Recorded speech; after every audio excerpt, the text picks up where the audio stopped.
Hello guys, আমি চলে আসলাম আরেকটি নতুন ভিডিও নিয়ে। আশা করি আপনারা সেই ভিডিওটা গুরুত্ব সহকারে দেখবেন। এখন দেখেন, আমি একটা বিষয় নিয়ে আলোচনা করেছিলাম, কম্পেনসেটরি কস্ট আর অ্যাডজাস্টমেন্ট কস্ট।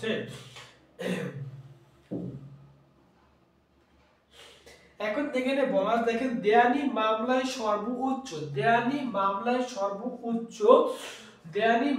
সর্বোচ্চ কত টাকা অ্যাডজাস্টমেন্ট কস্ট দেওয়া যেতে পারে। দেখেন, সিপিসির অর্ডার 17 রুল অন 2 তে বলা আছে, অনেক 2 তে বলা আছে, দেয়ানি মামলায় মুলতবি খরচ অ্যাডজাস্টমেন্ট কস্ট মূলত খরচ সর্বনিম্ন এবং সর্বোচ্চ। তাহলে কি টপিক সংশ্লিষ্ট বেসিক নিয়ম নবম বিজিএস প্রিলিমিনারি পরীক্ষা 2014 পড়া তথ্য ব্যাখ্যা সংশ্লিষ্ট প্রশ্ন। তাহলে এখন দেখেন অ্যাডজাস্টমেন্ট কস্ট। এখন দেখেন দেয়ানি মামলার ক্ষেত্রে দেখেন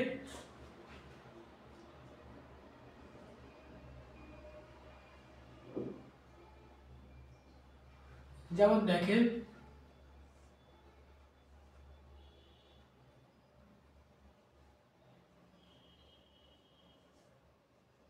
দেয়ানি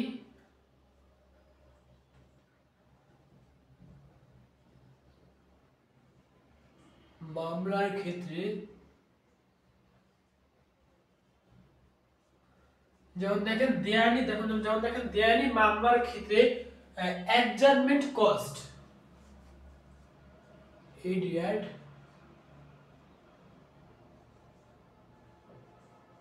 অ্যাডজাস্টমেন্ট যেমন দেখেন দেওয়ানি মামলার ক্ষেত্রে অ্যাডজাস্টমেন্ট কস্ট হিসেবে সর্বোচ্চ হাই হাই লো হাই আর লো। তাহলে অ্যাডজাস্টমেন্ট কস্ট দেওয়ানি মামলার ক্ষেত্রে অ্যাডজাস্টমেন্ট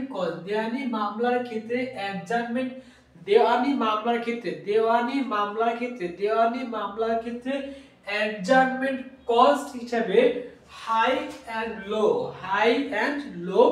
অ্যাডজাস্টমেন্ট কস্ট দেওয়ানি মামলার ক্ষেত্রে হাই অ্যান্ড লোর ক্ষেত্রে লো থাকবে সর্বোচ্চ 200 টাকা এবং হাই থাকবে সর্বোচ্চ 1000 টাকা। এইটা আপনার বলা আছে দেওয়ানি মামলার ক্ষেত্রে সর্বনিম্ন থাকবে 200 টাকা এবং সর্বোচ্চ 1000 টাকা। এইটা আপনার বলা আছে কি জানেন, সিপিসি দেওয়ানি মামলার ক্ষেত্রে দুইটা কথা বলা আছে, ওইটা বলা আছে 35 এর এতে, আর অ্যাডজাস্টমেন্ট কম্পেনসেটরি কস্ট বলা আছে ওইটা, আর অ্যাডজাস্টমেন্ট কস্ট বলা আছে তোমার যে সিপিসি অর্ডার 17 রুল 1 তে সিপিসি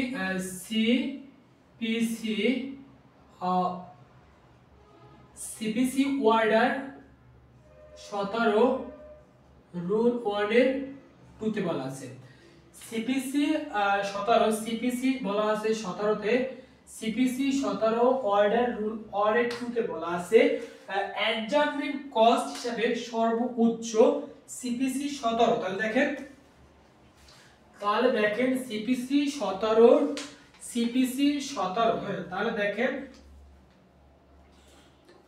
তাহলে দেখেন সিপিসি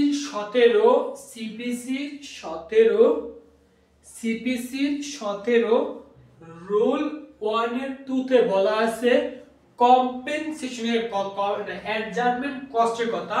তাহলে কি সিপিসি অর্ডার 17 এর রুল 1 তে বলা আছে গিয়ে দেখেন, যদি কোনো ব্যক্তি অ্যাডজাস্টমেন্ট কস্ট দেওয়ানি মামলার ক্ষেত্রে ব্যবহার করে, তখন ওই দেওয়ানি মামলার অ্যাডজাস্টমেন্ট কস্ট হিসেবে তাকে সর্বোচ্চ 1000 টাকা এবং সর্বনিম্ন 200 টাকা কম জরিমানা করতে পারবে।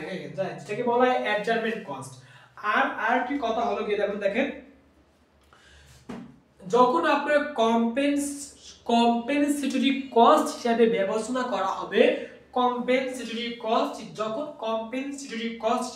করা হবে, তখন আপনার সর্বোচ্চ জরিমানা হবে গিয়ে 20,000 টাকা। এটা বলা আছে সিপিসির 35 এর এতে বলা আছে। তাহলে আমরা এটাও কমপ্লিট করলাম। এখন আমরা নতুন আরেকটি গন্তব্যে যাব। যেমন দেখেন, নতুন আরেকটি গন্তব্য যদি যাই তখন সেটা হবে কি দেখেন,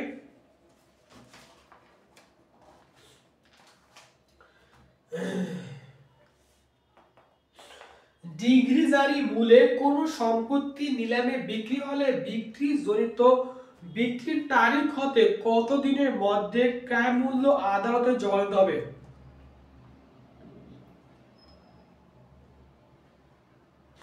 এখন দেখেন বলা আছে, জানেন বলা আছে যে কোন ডিগ্রিদারি নিলামের জমি। এখন দেখেন এই ডিগ্রিদারি নিলামের জমি বলতে বোঝানো হবে যে আপনার যেই সম্পত্তিটা নিলামে বিক্রি হয়েছে এবং ওইটার সকল প্রকার এভিডেন্স, লিখিত এভিডেন্স আছে যে এই সম্পত্তিটা নিলামের মাধ্যমে রহিম এর স্ত্রী ক্রয় করেছে।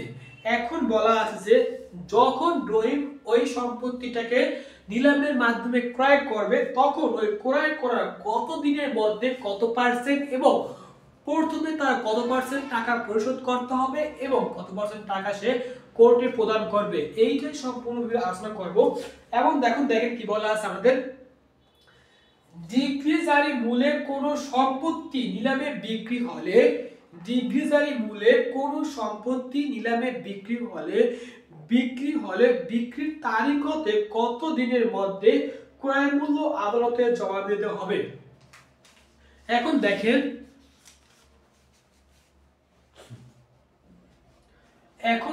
যে কথাটা সব থেকে বেশি পরিমাণে ইম্পর্টেন্ট, সেটা হলো গিয়ে দেখেন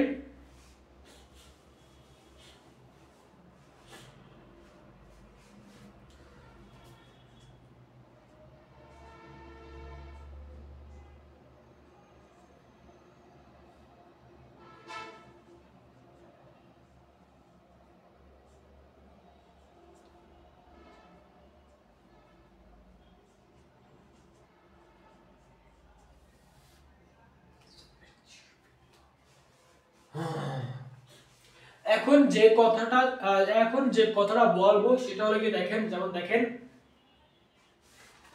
ডিগ্রি দেখেন এটা বলা আছে সিপিসির ওয়ার্ডার 17তে বলা আছে অ্যাডজাস্টমেন্ট কস্ট, 35 বলা আছে তোমার যে কম্পেনসেশন, আর সিপিসি ওয়ার্ডার 21 বলা আছে দেখেন। এখন 21-85 বলা আছে, যেমন দেখেন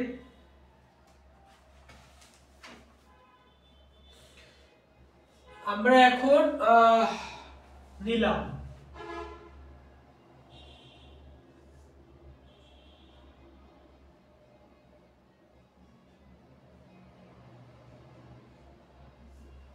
যেমন দেখেন নিলাম, এই নিলাম শব্দটা নিয়ে আমরা এখন আলোচনা করব। যেমন দেখেন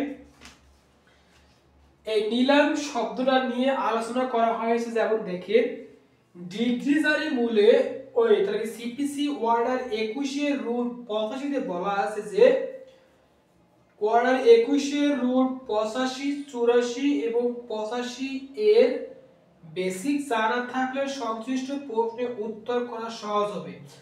এবং দেখেন নিলামের মূল জমাদার ও পুনঃবিক্রয়, সিপিসি ওয়ার্ডার 21 রুল 84 বলা হয়েছে যে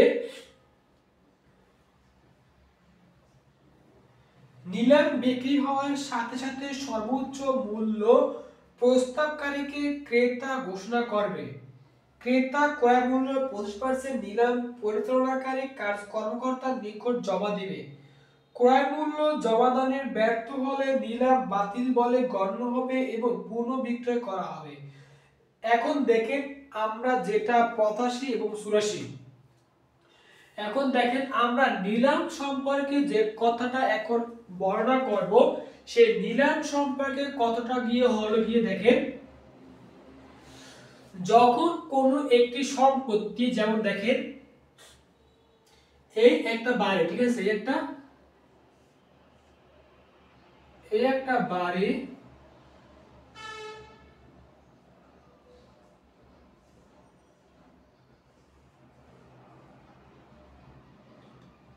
যেমন দেখেন এই একটা বাড়ি, ঠিক আছে, দেখেন একটা বাড়ি, এখন যেমন দেখেন এই একটা বাড়ি, এই বাড়িটাকে বিক্রি করা হবে, কি করা হয় বলো, S E double L, sell. যেমন দেখো এই বাড়িটাকে কি করা হবে বলো, এই বাড়িটাকে সেল করা হবে। এখন এই বাড়িটাকে সেল করার জন্য আপনাকে নিলাম ডাকলো, এই বাড়িটাকে সেল করা হবে। এখন এই বাড়িটাকে সেল করার জন্য আপনাকে নিলাম ডাকছে। এখন দেখেন এই বাড়িটাকে সেল করার জন্য নিলাম ডাকছে। এখন দেখেন কোন একটি সম্পত্তি বাংলাদেশের সকল বৈধ কাজ এবং বাংলাদেশের সকল বৈধ কাজ করার যে প্রসেসিংটা আছে সেই প্রসেসিংটা একটি রুলস এর ভিতরে সীমাবদ্ধ এবং ইনক্লুডেড। আবার বাংলাদেশে যে অবৈধ কাজগুলো আছে এবং ওই অবৈধ কাজের ফলে তাকে শাস্তি প্রদান করা হবে এবং ওই শাস্তিগুলো সম্পূর্ণরূপে আপনার রুলস এর ভিতর ইনক্লুডেড এবং অন্তর্ভুক্ত আছে, হ্যাভ ইনক্লুডেড। এখন দেখেন তাহলে কেউ যদি কোনো একটি বাড়ি বিক্রি করে তখন তাকে অবশ্যই নিলামে ডাক দিতে হবে।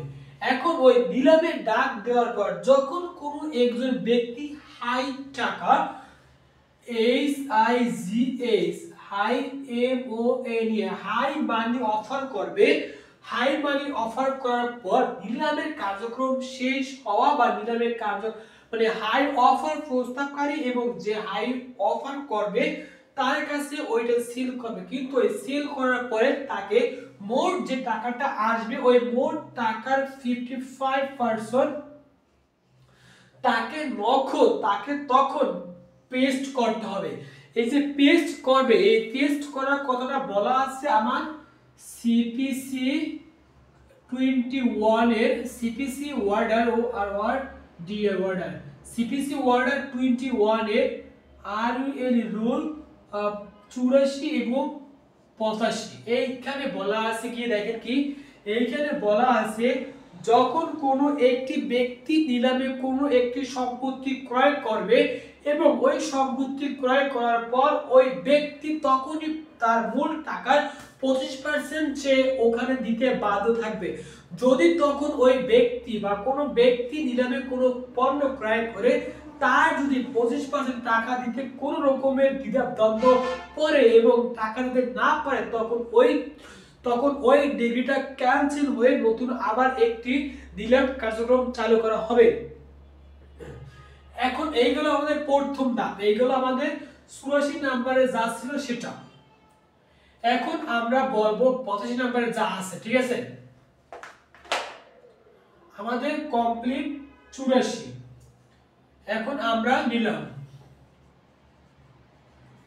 এখন আমরা ডাকবো যে রুল 85 তে কি আছে, ঠিক আছে, রুল 85 নম্বরে কি আছে। এখন দেখেন রুল 85 নম্বরে বলা আছে কি দেখেন, নিলামে মূল্যের সর্বোচ্চ মূল্য পরিশোধের সময় ওয়ার্ডার 21 এর রুল 85 অনুযায়ী স্থাবর সম্পত্তি ইমোবাইল প্রপার্টি, হ্যাঁ স্থাবর ইমোবাইল আইবি ইম আই টাউ আই এম এম ও ইমো বি এ ব্যা ইমো আই এম ও বি ইমো A B L immobile property মানে কি স্থাবর সম্পত্তি নিলাম বিক্রয় ক্রয় মূল্যের বাকি 25% বিক্রয়ের তারিখ হতে 15তম দিনের দিন আদালত বন্ধ হওয়ার পূর্বে আদালতে জমা দিতে হবে, অর্থাৎ 15 দিনের মধ্যে ক্রয় মূল্য আদালতে জমা দিতে হবে। এখন দেখেন আমাদের 85 নম্বরে যে কথাটা বলা আছে সেটা অনেক গুরুত্বপূর্ণ এবং একটি ইম্পর্টেন্ট কথা, সেটা হলো গিয়ে যখন আপনি কোনো একটি নিলামের মাধ্যমে কোনো একটি প্রোডাক্ট ক্রয় করবেন তখন ওই ক্রয় করার পর আপনাকে অবশ্যই ওই ক্রয় করার পরে আপনাকে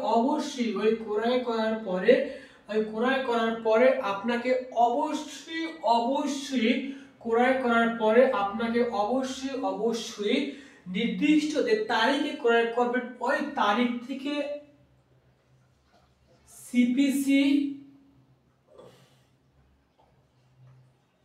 সিপিসি ওয়ার্ডার 27 এর রুল 85 বলা আছে যে 15তম দিনের মধ্যে ওইটি পরিশোধ করতে হবে এবং কোর্ট না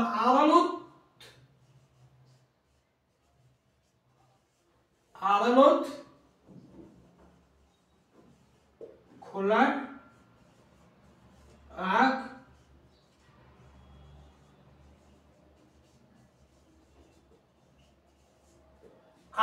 খোলার আগ মুহূর্ত পর্যন্ত।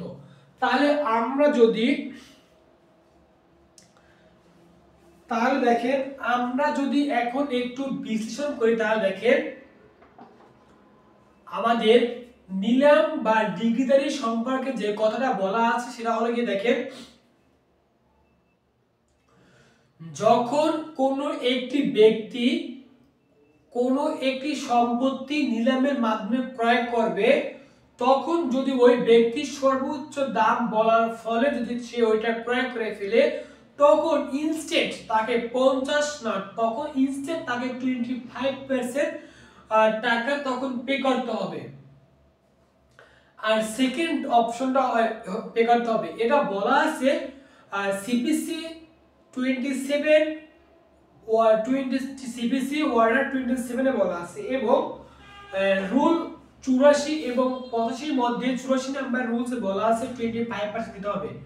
আর বাকি যে 75% আছে ওটা আপনার বলা আছে যে রুল 85 এ বলা আছে, যখন কোনো ব্যক্তি নিলামে কোনো পণ্য ক্রয় করে তার 25% অর্থ প্রদান করার ফলে বাকি যে 75% অর্থ রয়েছে তা নিলাম কার্যক্রম শেষ হওয়ার 15 দিনের মধ্যে, এমনকি আদালত খোলার পূর্ব মুহূর্তের মধ্যে তাকে ওই টাকাটা আদালতে প্রেরণ করতে হবে এবং জমা দিতে হবে। এটাই হলো আমাদের ডিগ্রিদারি নিলামের সর্বশেষ আপডেট। আশা করি আপনারা সকলে ভালো আছেন এবং আমিও ভালো আছি। এই বলে আমি আমার এই যে ভিডিওটা এখানেই সমাপ্ত করতে যাচ্ছি এবং আপনারা আমার পাশে আছেন এবং থাকবেন আশা করি। আমি এখন আমার বোর্ডটা ক্লিয়ার করব যাতে আপনারা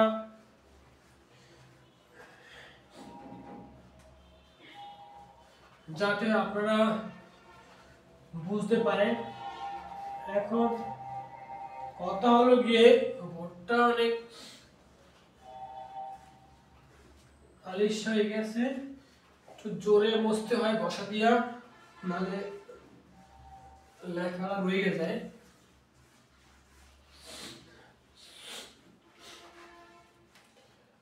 মোটামুটি মুছে ফেলেছি। এখন আমি আপনাদের মাঝ থেকে বিদায় নেব। দেখা হবে পরবর্তী অন্য কোনো এপিসোডে। ভালো থাকবেন, আল্লাহ হাফেজ।